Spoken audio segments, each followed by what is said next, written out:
بسم اللہ الرحمن الرحیم۔ آج کی بات میں ہم بات کریں گے نفسیات کا ذکر ہے اور سائیکلوجی کا ذکر ہے، اور بہت ایک خوبصورت کتاب ہے۔ سعودی عرب کے رائٹر ہیں عبدالرحمن العریفی، ان کی کتاب ہے زندگی سے لطف اٹھائیے، اور یہ عربی میں کتاب ہے جس کا ترجمہ ہے اردو میں، اور موٹیویشنل کتاب ہے، اور زندگی کے سادہ سے سبق ہیں جو کہ ہمارے اور آپ کی زندگی میں ہوتے رہتے ہیں۔ نفسیات کے لحاظ سے لکھتے ہیں عبدالرحمن العریفی صاحب، کہتے ہیں کہ ہماری زندگی میں بہت سارے مسائل آتے ہیں اور ہم بہت سے پریشانیوں سے لاحق ہوتے ہیں، اور ان پریشانیوں سے نہ صرف ہم ہوتے ہیں بلکہ دوسرے لوگ اور معاشرہ بھی ہوتا ہے۔ تو اس لیے ضروری ہے کہ ہم اگلے جو اشخاص ہیں ان کی نفسیات کے لحاظ سے چلیں اور ان کے احساسات کا لحاظ کریں۔ اگر ہم نہیں کریں گے تو وہ ہم سے دور ہوتے جائیں گے، اور یہ ایک گیپ پیدا کر دیں گے جو کہ معاشرے کے لیے اور افراد کے لیے اتنی اثر انگیز بات نہیں ہے۔ کہتے ہیں کہ ایک عورت تھی، اس نے شادی کی، خاوند سے نہیں بن پڑی، خاوند نے اسے طلاق دے دی۔ اب اس کے پاس بچے بھی تھے، کیا کرے؟ اس نے اپنے بھائی کے پاس رہنے کا ارادہ کر لیا۔ اب وہ بھائی کے پاس رہتی تھی اور زندگی کے مسائل سے الجھی ہوئی ہوتی تھی، اور عام زندگی میں جس طرح دوسرے اپنی ازدواجی زندگی گزارتے ہیں وہ نہیں تھا۔ تو ایک دن ایک پڑوسن اس کے گھر آئی، اور بات چھیڑنے کے لیے کوئی بات نہ تھی، تو اس طلاق یافتہ عورت نے کہا کہ رات آپ کو خاوند کے ساتھ کہیں جاتے دیکھا تھا۔ اب وہ پڑوسن شروع ہو گئی، انہوں نے کہا جی ہاں، میرے شوہر نے کہا آج گھر پر ہیں تو چلو کہیں باہر کھانا کھاتے ہیں۔ ہم باہر کھانا کھانے کے لیے گئے تو راستے میں انہوں نے یاد دلایا کہ میری بہن کی شادی ہے تو کچھ کپڑے بھی خرید لیں۔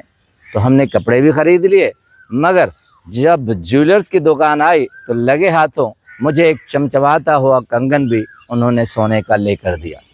اب عبدالرحمن صاحب کہتے ہیں کہ آپ یہ بتائیے، کیا یہ اس عورت کے لیے مناسب گفتگو تھی یا اس کی نفسیات کے حساب سے موضوع بالکل ٹھیک موضوع تھا؟ کہتے ہیں کہ اب کیا کرے؟ اگر اس نے پوچھ لیا کہ رات آپ کو میں نے جاتے ہوئے دیکھا تھا تو کیا کہتی؟ جھوٹ بولتی۔ مگر کہتے ہیں صحیح جواب یہ تھا کہ وہ کہتی جی ہاں، ہم ایک ضروری کام سے نکلے تھے، اس لیے ہم باہر گئے تھے اور وہ کام نپٹا دیا۔ اس سے اس عورت کی تشفی ہوتی جو کہ اپنے بھائی کے گھر میں ازدواجی زندگی سے عاری زندگی گزار رہی ہے، نہ کہ اس طرح کے کوئی احوال کیے جاتے کہ اس کی زندگی اور دل کو اور ٹھیس پہنچتی اور وہ اس سے کیا کہتی۔ اب کہتے ہیں عبدالرحمن صاحب کہ اگر اس طرح کی گفتگو آپ کریں گے تو لوگ آپ سے دور بھاگیں گے۔ اب وہ پڑوسن کو دوبارہ بلائے گی یا اس سے ملنے کی خواہش کرے گی؟ قطعی نہیں۔ اس طرح زندگی میں ہم لوگوں سے ملتے ہیں اور اسی طرح کے ہم گفتگو میں لحاظ اور مروت نہیں رکھتے۔ ایک دوسری مثال کہتے ہیں کہ دو دوست ہیں، اب کالج میں پڑھتے تھے، امتحانات ہو گئے، اب ایک پاس ہو گیا اور ایک چند پیپرز میں فیل ہو گیا۔ اب جب دونوں کی ملاقات ہوئی تو اس فیل ہونے والے دوست نے کہا کہ کہو تم نے داخلہ لے لیا؟ تو اس دوست نے کہا جی ہاں، میں نے شہر کی بڑی یونیورسٹی میں اپلائی کر دیا ہے اور ابھی اس کا رزلٹ آئے گا اور میں داخلہ لے کر ایک اچھے کیریئر کی طرف جاؤں گا۔ اب کہتے ہیں اب اس گفتگو سے اس دوست کو کیا ہوگا؟ اس کے دل کو ٹھیس پہنچے گی اور اس دوست سے جو پاس ہو گیا ہے اس سے ملنے سے گریز کرے گا۔ اب جواب کیا ہونا چاہیے؟ کہتے ہیں کہ جواب یہ ہونا چاہیے کہ وہ کہتا کہ جی ہاں، شہر میں اتنی ساری یونیورسٹیاں ہیں مگر اس سے زیادہ بہت سے لوگ ہیں جو کہ اپلائی کرتے ہیں، بہت سارا رش ہے، اب اس کے لیے بہت تک و دو کرنی پڑتی ہے، اور اس کے لیے بھی سنا ہے کہ وہ شارٹ لسٹڈ افراد کو، شاگردوں کو، طالب علموں کو داخلہ دیتے ہیں۔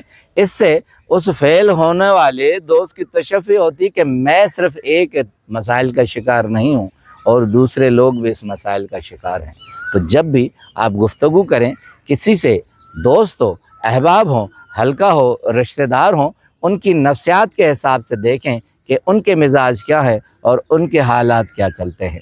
بہت خوبصورت کوٹیشن ہے عبدالرحمن العریفی صاحب کی کہ ہمارا واسطہ لوگوں سے پڑتا ہے نہ کہ اجسام سے پڑتا ہے، یعنی ہم لوگوں کے ذہن سے اپنے تعلق رکھتے ہیں نہ کہ کسی کے جسم سے۔